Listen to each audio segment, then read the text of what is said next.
Hey guys, in this video I'm going to show you some solid evidence of ancient machining technology at Hoysala Temple. There's something very strange about these pillars. If you look closely, you can see these minute circular marks all around the pillar. These are created as a result of machining the pillar on a lathe. This process is called turning. There is no way to achieve this with chisels and hammers manually. If you look at these pillars, it is crystal clear that they were made with machines. In fact, archaeologists agree that these pillars were created in a lathe, but offer no convincing explanation as to how these huge pillars were machined 900 years ago. Nowadays, we are able to create these fascinating grooves and designs on a lathe, but machining a 12-foot tall stone pillar would be a very difficult job even today. So, how were these pillars created with amazing perfection in ancient times? Did ancient builders use machines and advanced tools just like what we use today? If this is true, is it possible that they also carved these machines or tools in this temple? Here you can see a very strange device in the hands of a god called Masana Bhairava. This clearly represents a type of gear mechanism called planetary gears. The outer gear has 32 teeth and the inner gear has exactly half the number, or 16 teeth, which is precisely how we use reduction gears today. If this were just an imaginary tool, how could the ancient sculptors come up with this gear ratio of 2:1? Even more interesting, we can also see a fastener that goes around this mechanism and is locked in the center. Today, we use the exact same technology. We use something called a circlip lock or a snap ring to keep these things in place.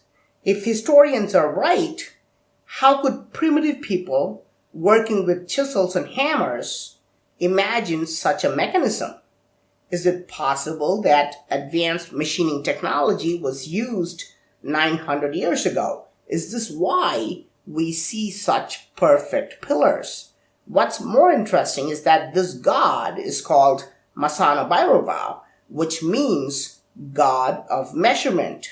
Is it a coincidence that the God of measurement is holding an advanced tool? But the best evidence of machining is not on the outside of the temple.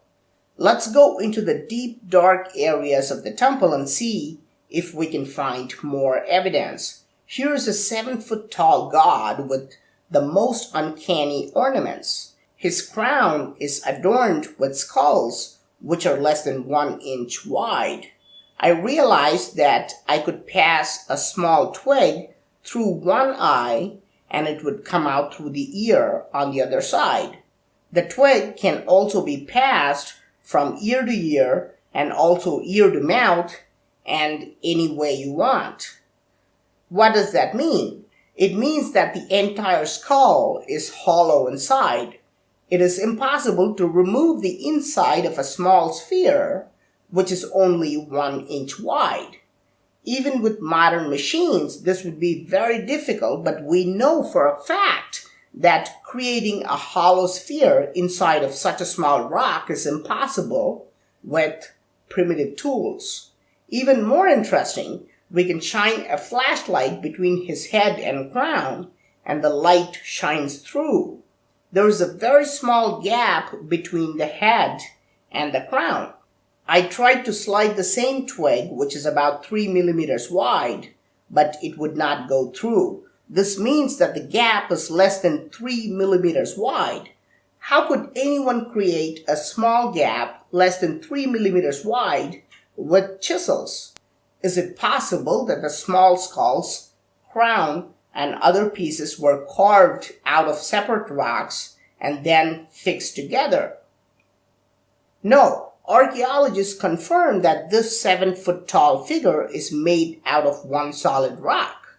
I've always wondered why the carvings in the darkest parts of the temple have the most intriguing details. Here's a woman who's wearing a large, thick necklace. However, if you shine a flashlight, we can see that this is not one necklace but two, because the light passes between the two necklaces. Again, I tried to put the 3mm wide twig, and it won't go between these necklaces. How do we explain these extraordinary sculptures made 900 years ago? Now, the Hoysaleswara temple is famous for housing the 6th and 7th largest monolithic bulls in India. However, in terms of beauty, they are ranked first and second. This is because they look like they have been created with machining precision. For example, look at the level of polishing. You can literally see your face like a mirror. And this is after 900 years of corrosion and damage. So you can imagine how perfect they would have looked at the time they were created. Is it possible that this kind of polishing was done with machines? Today, we use tools like the rotary burr for this level of polishing. If you look at modern-day drilling and polishing tools, they look like this.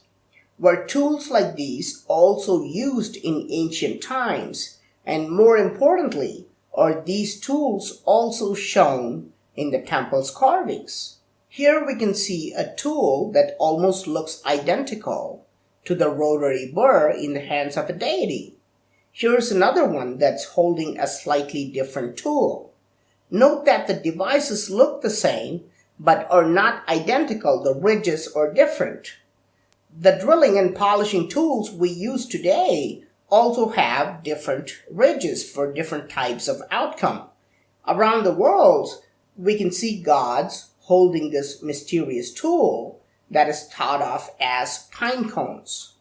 Are these really pine cones? Is it possible that the gods in this Indian temple are also holding actual pine cones and not tools? Well, there are no pine trees in India, so how could the ancient builders in India have seen pine cones 900 years ago? Since that is not possible, is it possible that these gods shown around the world are holding an advanced tool that was used for machining technology? Is this how the world's greatest megalithic structures were built? Also, many of these quote-unquote pine cones shown around the world are depicted with a long base, just like any modern tool. In a previous video, I've also shown you a telescope carved in the same temple. How was this created without using machines? So, what do you think were advanced machines and tools used 900 years ago? If they were not used, how do you explain these turn marks and grooves, holes that are less than 3 millimeters wide, and incredible polishing? What about these planetary gears and strange tools? Please let me know your thoughts in the comment section. I'm Praveen Mohan. Thanks a lot for watching. Don't forget to subscribe, and I'll talk to you soon. Bye.